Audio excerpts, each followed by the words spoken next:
Hi everyone, it's Nick. I'm back with my top picks for Thousand Year Door this time. To me, it's an underrated soundtrack. Though Paper Mario 64 is more iconic in my eyes, probably because I played it a lot, too much, Thousand Year Door has some great tracks that are worth noting.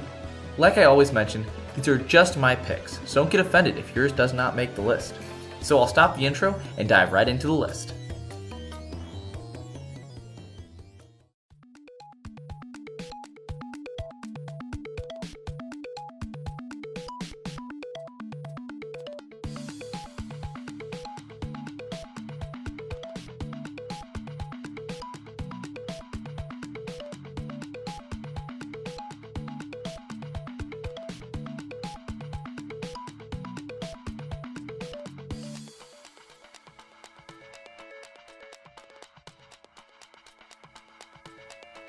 Starting off the list isn't the flashiest tune, or the one that you'd brag about to friends usually, but it does a good job of setting the atmosphere of the complex maze that exists underneath the city.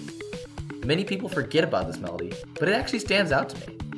I would constantly check the area to see what else it opened up to explore, and I found myself bobbing my head to the beat all the time. It easily gets stuck in your head and makes exploring the area fun.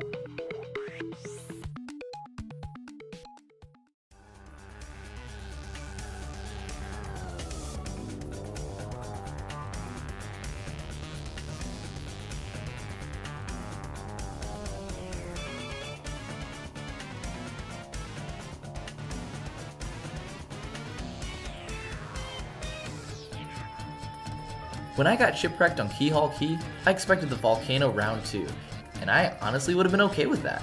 But instead, I get a crazy quest to find a pirate's treasure. I'm in. It was a nice change from the N64 version. You end up in a haunted pirate ship and face off against a giant floating skeleton where you know something sinister is going on. The originality of the early Paper Mario games was unparalleled, and this boss fight is just another example of it.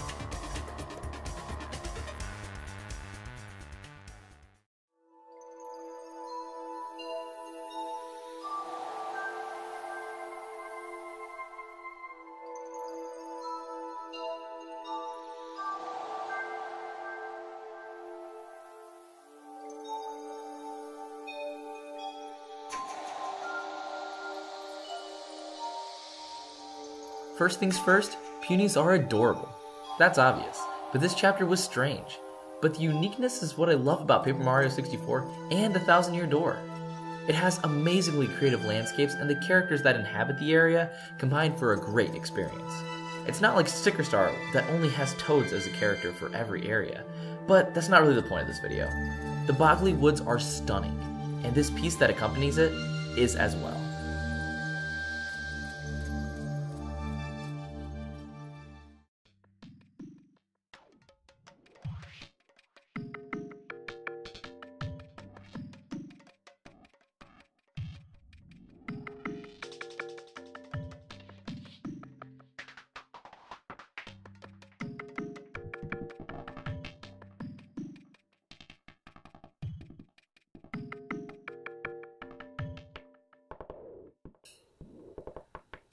What's even better than the mysterious sounds of the Boggly Woods is the smooth groove from the Pirate's Grotto. In my mind, this is a great example where less is more. It is up to the player to determine if this is an eerie tune, making you question behind what's every corner, or like me, which gives a laid-back feeling when I continuously tap my foot back and forth, running around the shipwrecks. Both fit the situation well, and give a great build-up to that awesome Cortes Boss fight.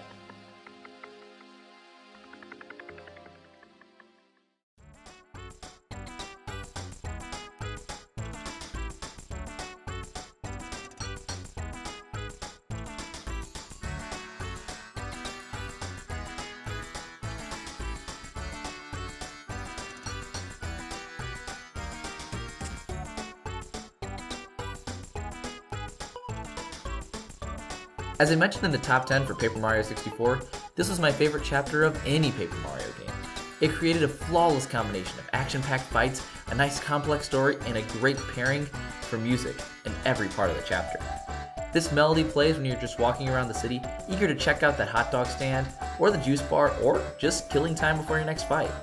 It has a childlike innocence to it, and contrasts the rest of the chapter in the best way.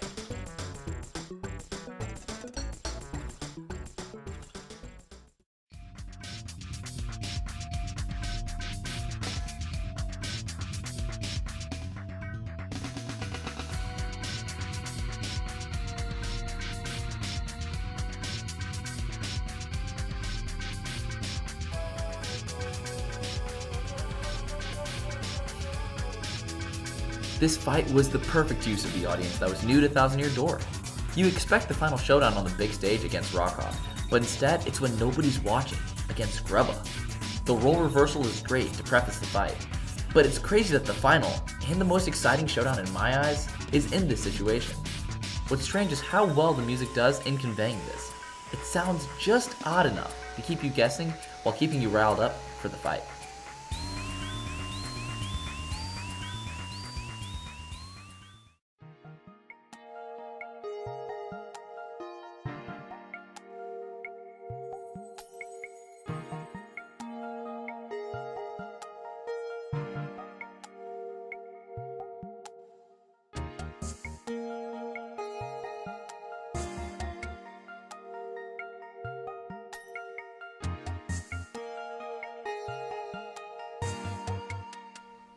Soundtracks that can make the transition to quiet, mellow music after having so many great boss fights is a rarity these days. Usually one aspect is lacking to me, but Paper Mario seems to do it all, and another example of where they nailed the serene piece is in this track here. The Excess Express was such an inventive chapter in the game, and it is one where there wasn't much of a pressure to get to that final boss fight. You're there to enjoy the ride and unwind a bit, which embodies this track well.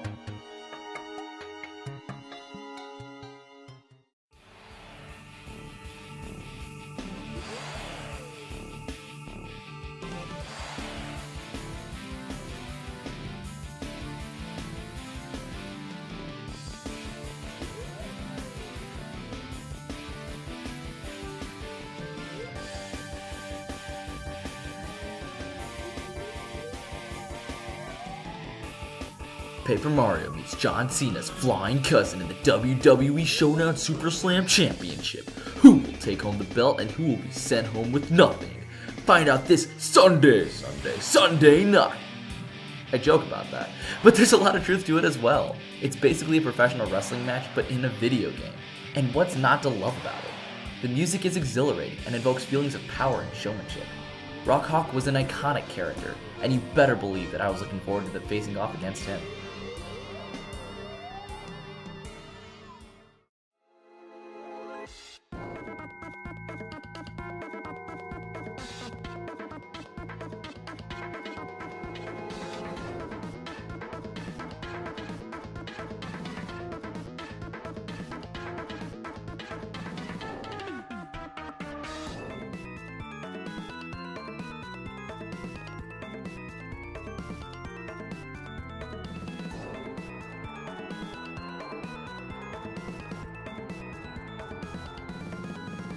Even though it wasn't my favorite chapter to start with, it became amazing once you got your identity taken. I had an intense hatred of Dupless, and I couldn't wait to kick his sorry ass. Usually I'm not a fan of the spooky music, but one that has been done this well can't be ignored. It continues the fire you had into the battle while reminding you that this isn't a normal fight in front of you. This is a messed up situation, and you're fighting for your life. Literally.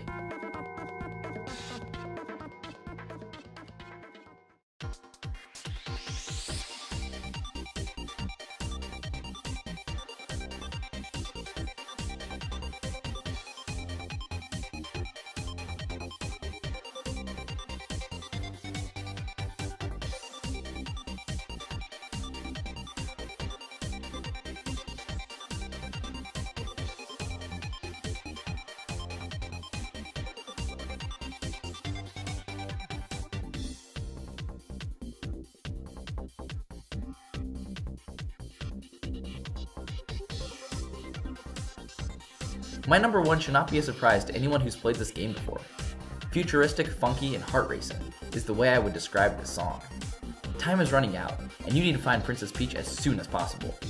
The x-nauts have always been an odd bunch, and this song seems to fit their villain persona excellently. They're not the conventional enemies, where they look scary or have crazy supernatural abilities, but you can't take them lightly. They add some great comic relief to the story, and were a great addition to the Paper Mario series as a whole. I wish I saw more of them. What did you think of my picks? There are some gems in this game, and with Nintendo cranking out Switch games, I really hope the series goes back to what gave it that cult following to begin with. Let me know some of your favorites in the comments. This is Nick, signing off.